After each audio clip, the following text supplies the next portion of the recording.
महाराज जी, आजकल एक परंपरा चल रही है कि शांति धारा के बाद मंदिर जी में अभिषेक बंद कर दिए जाते हैं कि बंद नहीं हो, बंद मतलब अब अभिषेक नहीं किया जाएगा। तो ये कहाँ तक उचित है? यदि किसी के जैसे किसी श्रावक के नियम है कि उसको अभिषेक करने के बाद ही भोजन करना है, वो कहीं से बाहर से देर से आता है, तो फिर क्या किया जाए?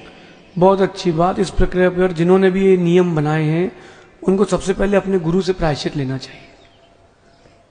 अगर श्रावक हो तो, और श्रमण हो तो, और आचार्य हो तो भी, अगर जिन्होंने नियम बनाए उनको प्रायश्चित लेना चाहिए।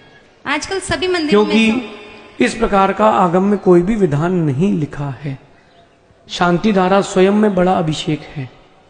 शांति धारा स्वयं में बड़ा अभिषेक है, और शांति धारा के बाद अभिषेक किसी ने कर भी लिया तो हिंसा, झूठ, चोरी, कुशील, परिग्रह 5 ही पाप होते हैं, उसमें कोई पाप नहीं है। मैंने देखा बहुत सारे बोले बस भैया अब नहीं होगा, अर्घ चढ़ गया है। अरे अर्घ चढ़ गया तो चढ़ गया, क्या दिक्कत है? अर्घ चढ़ने से क्या वो बैरिकेड लग गए हैं क्या कि लॉकडाउन लग गया अब अभिषेक नहीं कर सकते? हाँ, श्री जी पांडित सुलह से उठा चुके हैं, मार्जिन प्रारंभ कर दिया है, अब पुनः विधि पूर्वक स्थापित करके करें। कई जगह मैंने देखा कि एक ही बार अभिषेक होगा, ये पाप की क्रिया है। जो लोग एक ही बार अभिषेक का विधान बना रहे हैं उनको घोर पाप लगेगा। स्वयं घर जाके 4 बार नहाते हैं और वो बाहर मंदिर में है तो एक ही बार होगा, क्यों? बोले इतना बार कौन व्यवस्था बनाएगा?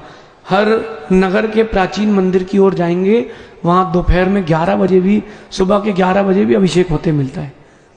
ये बुजुर्गों की परंपरा। हम जिस मंदिर में थे जबलपुर में, हो सकता है वहां भी किसी पापी ने बदल दी हो तो पता नहीं। ये अभिषेक में अंतराय, आप सोचिए कि जीव जाएगा कहां? जो भगवान की पूजन विधान में अभिषेक में अंतराय डाल रहा हूं, कहां जाएंगे? आजकल सिस्टम चेंज हो गया है, किसी को बुरा लगे तो लगे, लेकिन अब आपने प्रश्न के सुनिए। जिसने साल भर के लिए पैसे दे दिए हैं वो डेली शांति धारा करेगा, छोटी वाली, फिर उसके बाद बड़ी शांति धारा फिर होगी, लेकिन उसके बाद कोई अभिषेक नहीं कर सकता, क्योंकि सेठ जी ने पैसे दिए ना। धर्म तो पैसे वालों का बचा है। एक महाराज ने कुछ दिन पहले अपना स्टेटमेंट दिया, मुझे लगता है कि आचार्यों को इन लोगों को बैन करना चाहिए जिनके पास भाषा समिति ना हो और सिद्धांत का ज्ञान ना हो। उन्होंने बोल दिया कि मंदिर में आकर पूजा अभिषेक करने वाला धर्मात्मा नहीं, जो जितना बड़ा डोनेशन दे मंदिर आकर के वो उतना बड़ा धर्मात्मा है। ये कोई धर्म की प्रक्रिया नहीं है।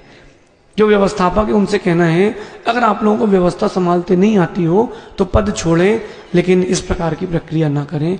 अभिषेक करने का आगम में कोई निषेध नहीं है। त्रिकाल पूजा, त्रिकाल वंदना, 3 टाइम अभिषेक करने का आगम में विधान है।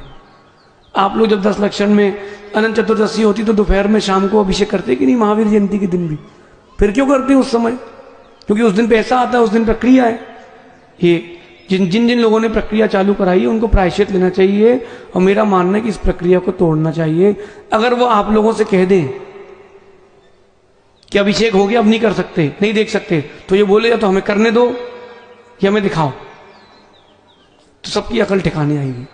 समय डिवाइड कर लें कि 7 बजे एक बार होगा, एक बार 8 बजे होगा, एक बार 9 बजे होगा। अलग अलग वेदियों में अलग अलग समय पर कर लें, लेकिन किसी का निषेध ना करें। ध्यान रखना, जो अंतराय बांधते हैं और जब उदय में आता तो बिलक बिलक के रोना पड़ता है। कई लोग, अब आपके प्रश्न से हटकर एक बात बोल रहा हूं, कई साधु अन्य संघ के साधुओं के लिए चौका लगाने के लिए भी मना करते हैं कि और किसी के लिए चौका नहीं लगाओगे आप। हम भी कर्नाटक की यात्रा में थे, वो जो हमारे साथ श्रावक चल रहे थे उन्होंने ही चौका लगाया, उन्होंने ही आहार दिया। बाकी लोग जो थे 100 घर के लोग सिर्फ देखते रहे, किसी ने आहार दिए नहीं, ना आहार देखने आए। क्यों? बोले हमको नियम दिलाया गया है कि बस ये संघ है, ये साधु हैं, इन्हीं को आहार दे सकते हैं। अगर किसी को नाम चाहिए तो हम नाम भी बोल सकते हैं, हमको किसी का डर नहीं है। लेकिन इस प्रकार की प्रक्रिया करने वाले लोगों के लिए घोर पाप का बंध होगा। अर्घ चढ़ाने के बाद भी शांति धारा कर सकते हैं, कोई निषेध नहीं है। अगर कहीं निषेध मिलता हो तो बताए, हम स्वीकारेंगे। और अगर अभिषेक पाठ की बात करते हैं तो सब काट पीट के सबने अपना अपना बना लिया कि हम प्रभु पतित पावन पढ़ेंगे, तुम श्री जी का अभिषेक पढ़ लेना, सबने अपना अपना बना लिया। अगर अभिषेक पाठ की बात है तो आगम में 2 अभिषेक पाठ उपलब्ध हैं, एक आचार्य माघ नंदीकृत और एक आचार्य पूज्यपाद स्वामीकृत जिनाभिषेक। उन दोनों अभिषेक के पाठ की अगर चर्चा करेंगे तो सबकी परंपरा धरी रह जाएंगी।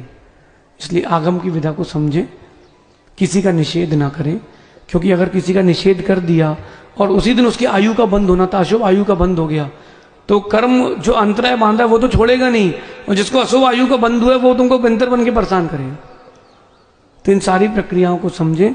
हाँ, इतना भी ध्यान रखें कि मर्यादा का भी ध्यान रखें। अगर समय है तो समय काल के बाद अगर आप आते हैं, कभी कोई लेट हो जाता है तो बात अलग है, लेकिन विवेक का प्रयोग करें। श्रावक हैं, अपन धार्मिक क्रियाओं का निषेध नहीं कर सकते, पाप का बंध होगा। और जब उदय में आएगा, मेरा मानना है कोई नमोकार सुनाने वाला भी नहीं मिलेगा उनको।